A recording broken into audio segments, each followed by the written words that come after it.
Olá, boa tarde. Mercado pet brasileiro tem sofrido expansão nos últimos anos. Tutores têm estado cada vez mais em busca de mimos para seus animais de estimação. Esse labrador brincalhão que você está vendo na tela é o Thor. Ele tem 7 anos e é muito bem cuidado. Seu porte grande exige bastante atenção. O Thor, ele é um cachorro caro. Como ele é um cachorro de porte grande, eu acabo que tenho um gasto um pouco maior com ele por conta do tamanho dele e da quantidade de alimentação.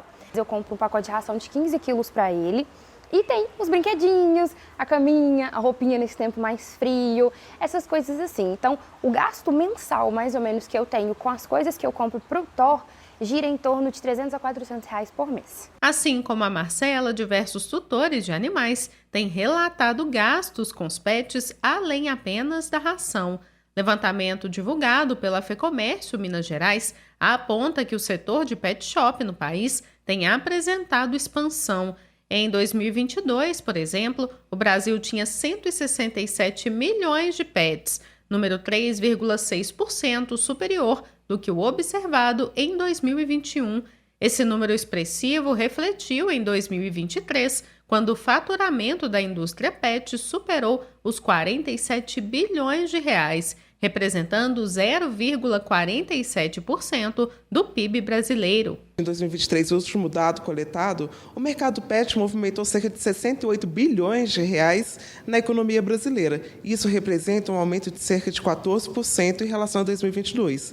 Além disso, em Minas Gerais, temos cerca de 12 mil empregos formais diretos e gerados pelo mercado pet, um aumento de cerca de 30% em relação a 2020, e temos também cerca de 5.200 empresas formais no estado, também representando um aumento de cerca de 15% em relação a 2020.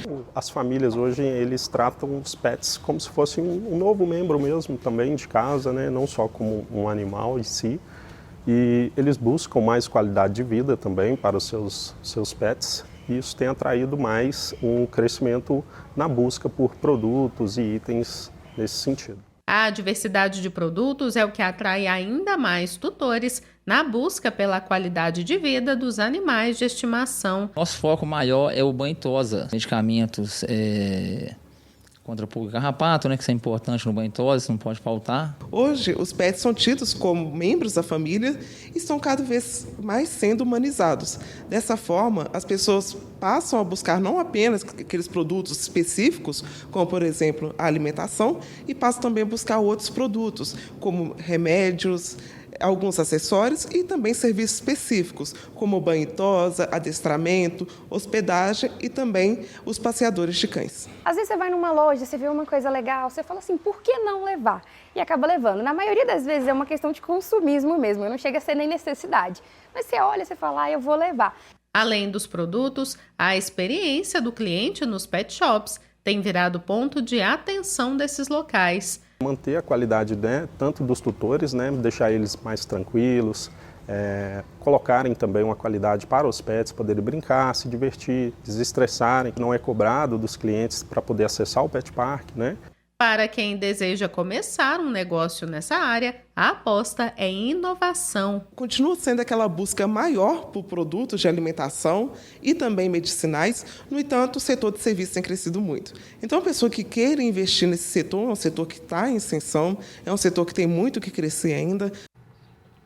A Arquidiocese de Belo Horizonte convida as comunidades de fé para celebrar o Dia de Finados com uma programação especial. Estão programadas missas, oração do terço, laudes e vésperas, em homenagem aos entes queridos e amigos que já se foram. No Santuário Basílica Nossa Senhora da Piedade, haverá transmissão de todas as celebrações pelo canal do YouTube da Mãe Piedade. Além disso, para pedir oração por aqueles que amamos e que já partiram, você pode encaminhar até o dia 1º de novembro o nome dos falecidos para que recebam preces durante a missa de intercessão que será celebrada às 15h na Casa da Mãe Piedade. O link para envio dos nomes está disponível no site arquidiocesebh.org.br, assim como a programação das missas em cemitérios para o Dia de Finados. Em 2020, o Brasil registrou a primeira infecção por Candida auris. O caso foi registrado em Salvador. A situação coincidiu com o primeiro ano da pandemia de Covid-19. Nesse cenário, pacientes que já tinham doenças crônicas, por exemplo, passavam períodos longos em terapia intensiva com catéter em posição central. E é aí que mora o perigo. A doença é diretamente ligada a internações hospitalares por não fazer parte da microbiota humana. Hoje, 4 anos depois, o país liga novamente o alerta para a situação. Ao vivo conosco está a infectologista Raquel Bandeira, que vai explicar para a gente, né, Raquel, o que é a Candida auris. Boa tarde. Boa tarde, Fernanda. Candida auris, então, é um fungo, principalmente de transmissão nosocomial, que chamamos, ou seja, transmissão hospitalar, que se aproveita da fragilidade do paciente internado, da sua vulnerabilidade e, como você própria citou, da presença de dispositivos invasivos que facilitam uma infecção. Então, ela se aproveita dessa oportunidade para fazer uma infecção nesse tipo de paciente. Então, ela é um agente etiológico, então um agente causador de infecções que nos preocupamos a nível hospitalar para os pacientes internados. Raquel, quais são os principais sintomas da doença? A Cândida, como todas as cândidas, mas a Candida auris, ela pode trazer diversas doenças. Desde uma infecção de corrente sanguínea, onde a Cândida é localizada na corrente sanguínea, no sangue, evoluindo para um quadro de sepse, que a gente chama, né, de infecção generalizada, também causando infecções de urinas, infecção em alguns órgãos, infecção intraabdominal, e também pode colonizar a pele de indivíduos sem causar nenhuma doença, nenhuma infecção. Então, ela pode viver na pele desses pacientes em hospital sem realmente causar uma infecção. Então, dentro da apresentação clínica da doença, é como se fosse um iceberg. A pontinha do iceberg é aquela infecção com sinais e sintomas, que pode ser em diversas localidades do corpo, e até aqueles pacientes, a base do iceberg, aqueles pacientes são colonizados, que têm o fungo na pele, no trato urinário, sem manifestar sintomas. Raquel, para deixar claro, né, para quem nos assiste, eu queria que você explicasse, né, essa principal relação entre o superfungo e os ambientes hospitalares. Essa espécie de cândida, ela é uma máquina de sobreviver no ambiente hospitalar, porque ela pode ficar em superfícies próximas ao paciente. Ela é resistente a diversos produtos de limpeza, de higienização de superfícies, resistente a desinfetantes. Então, ela pode permanecer no ambiente hospitalar por muito tempo. E ela também faz uma forma de resistência, ela se protege como uma coisa que a gente chama de biofilme, que é a aderência desse fungo a superfícies inertes, como, por exemplo, catéter central, a sonda vesical de demora, o dispositivo de ventilação mecânica. Então, ela é um fungo de preocupação para nível hospitalar, porque ela persiste no ambiente muito tempo, ela coloniza pacientes que vão ser assintomáticos e podem passar esse fungo para um outro paciente que vai ter os sintomas. Ela é resistente a um monte de produto de limpeza, um monte de antissépticos diferentes. Ela produz biofilme, que faz aderência a esses materiais inertes. E ela é resistente a muitos antifúngicos tradicionais que a gente usa para o tratamento das infecções fúngicas. Raquel, é por isso que a gente tem sempre esse alerta. Rapidamente, né, eu queria que você falasse para a gente, né, como é que previne, então, a Candida auris? A medida mais eficaz de prevenir qualquer tipo de infecção, entre elas infecções hospitalares, é a higiene de mãos. Então, limpeza do ambiente, higiene de mãos. Tanto para o profissional de saúde, quanto para o paciente, quanto para os acompanhantes e os visitantes que circulam nesses locais. Então, higienizar as mãos antes e após o contato com o paciente, antes e após o contato com as superfícies, ou antes e depois de realizar procedimentos antissépticos, que deve ser sépticos, né, procedimentos médicos, alguma avaliação do paciente. Então, para a família, para os pacientes, sempre reforço a higienização de mãos, seja ela com água, sabão ou com álcool 70%. Tá certo, Raquel, muito obrigada pelas suas informações. Eu que agradeço, um abraço.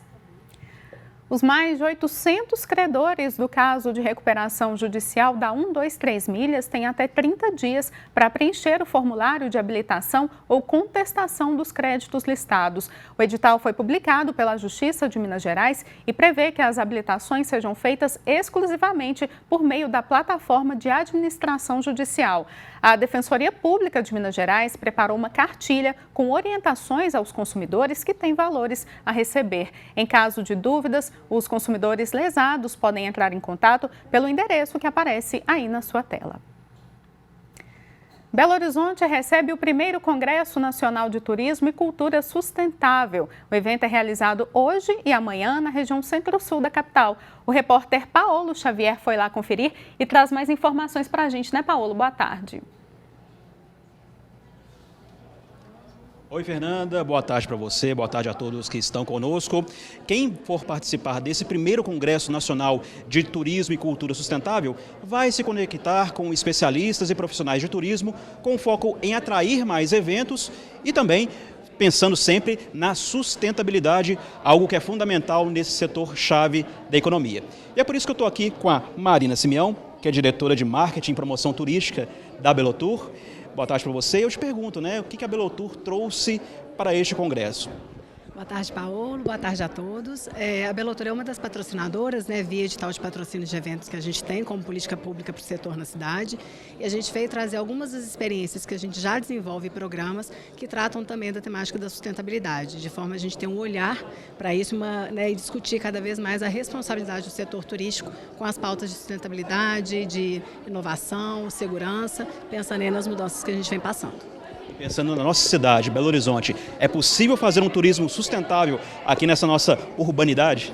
Com certeza. A gente costuma pensar que o turismo sustentável é apenas em ambientes de natureza, né? Onde eu tenho só contato com o meio ambiente, com cachoeiras, com rios e parques, mas na verdade executar o turismo sustentável, praticar turismo sustentável é uma definição do dia a dia. Então é quando você escolhe fornecedores, quando você escolhe os serviços que você quer buscar, atividades que você quer realizar, que também tenham esse cuidado. Então a Belotour vem trabalhando de forma a trazer essa temática para os nossos projetos, então para conseguir orientar meios de hospedagem, todos os participantes do programa Belo Horizonte Receptiva, as agências de receptivo, roteiros que são elaborados na cidade que tratem desses temas. Então, trabalhar a nossa cultura, a nossa identidade, que são questões que envolvem a sustentabilidade para além da sustentabilidade ambiental. Inclusive, vocês têm grandes projetos de turismo para a cidade, a exemplo do Carnaval 2025, vamos ter um Carnaval sustentável?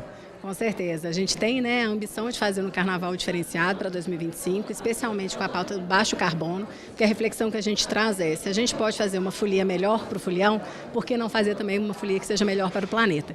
Então esse é um convite, né, da presidente Bárbara também, exatamente para trazer todo mundo junto, para que a gente possa pensar um carnaval que seja melhor e para isso a gente precisa todos os atores trabalhando em prol dele.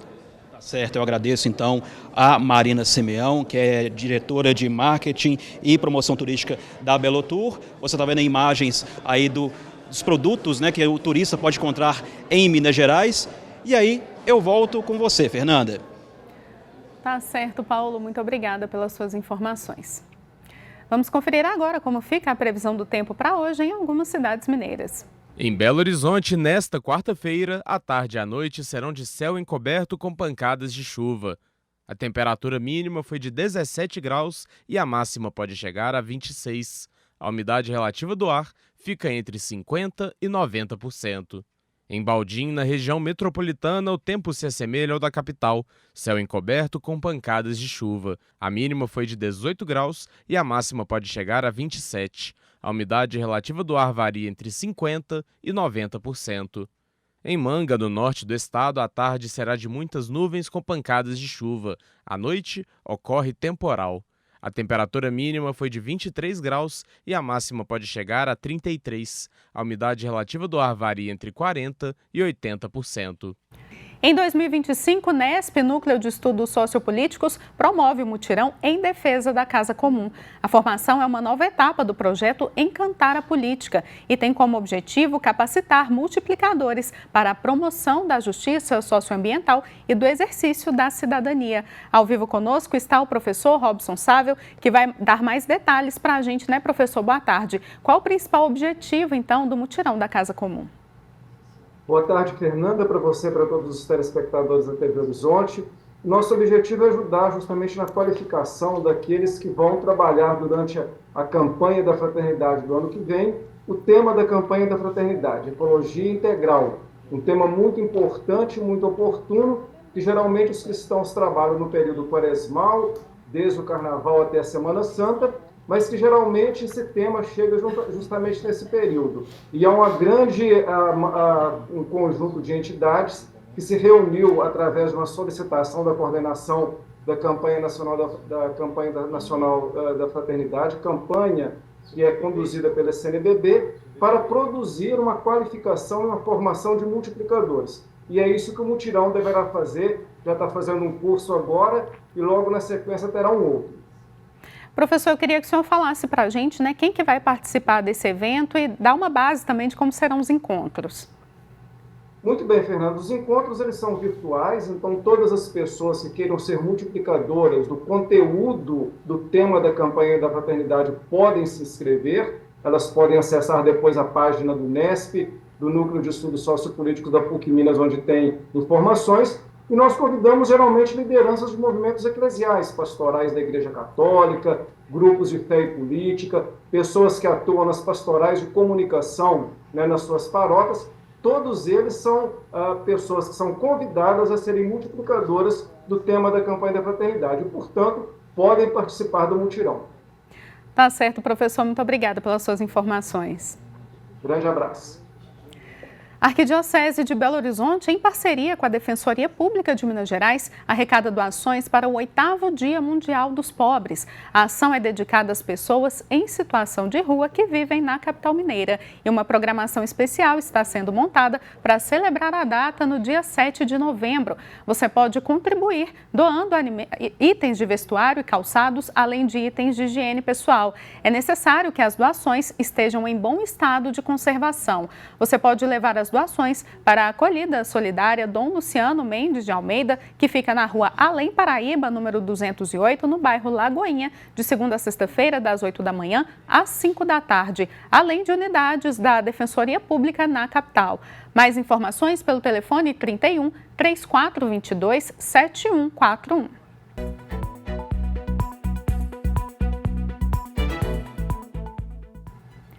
Municípios mineiros poderão colocar à disposição, a partir de 2 de agosto, a emissão de credencial de estacionamento por meio do portal de serviços da Secretaria Nacional de Trânsito do Ministério da Infraestrutura para motoristas com mais de 60 anos. Além da idade, o morador poderá solicitar e imprimir a credencial.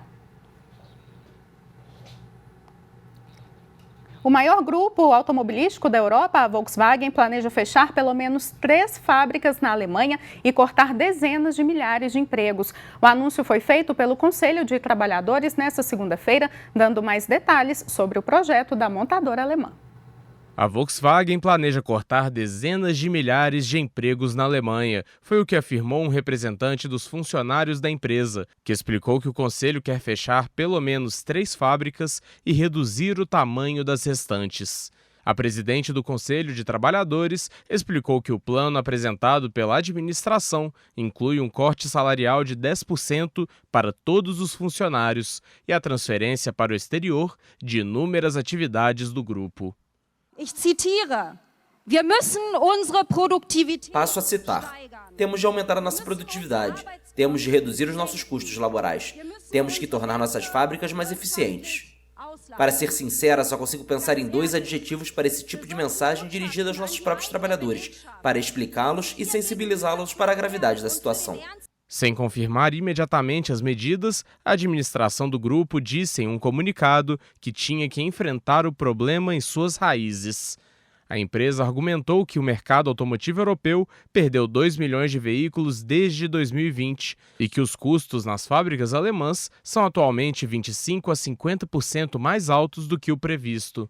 Os planos da Volkswagen, que emprega 120 mil pessoas na Alemanha, coincidem com um momento econômico difícil no país e com a queda na demanda pelos veículos da marca em várias partes do mundo, especialmente na China, seu principal mercado.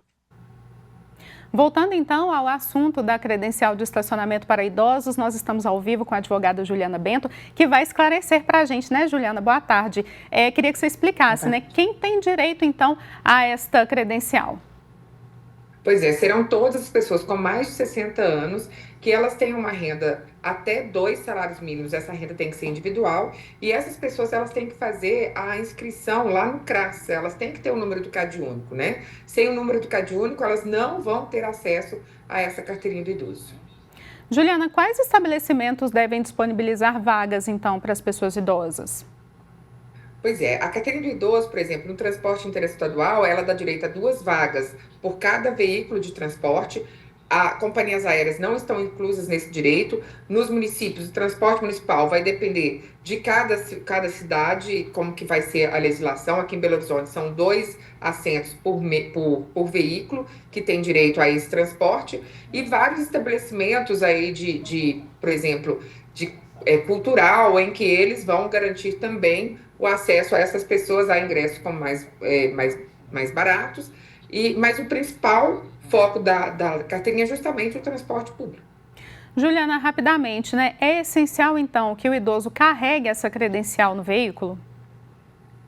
É primordial que ele carregue essa carteirinha com ele. Ele pode conseguir tanto diretamente no CRAS ou pelo site também, que é carteira-do-idoso.cidadania.gov.br. Então, a carteirinha pode ser requisitada tanto pelo site, como também lá no CRAS de cada regional. Tá certo, Juliana. Muito obrigada pela sua participação. Até a próxima.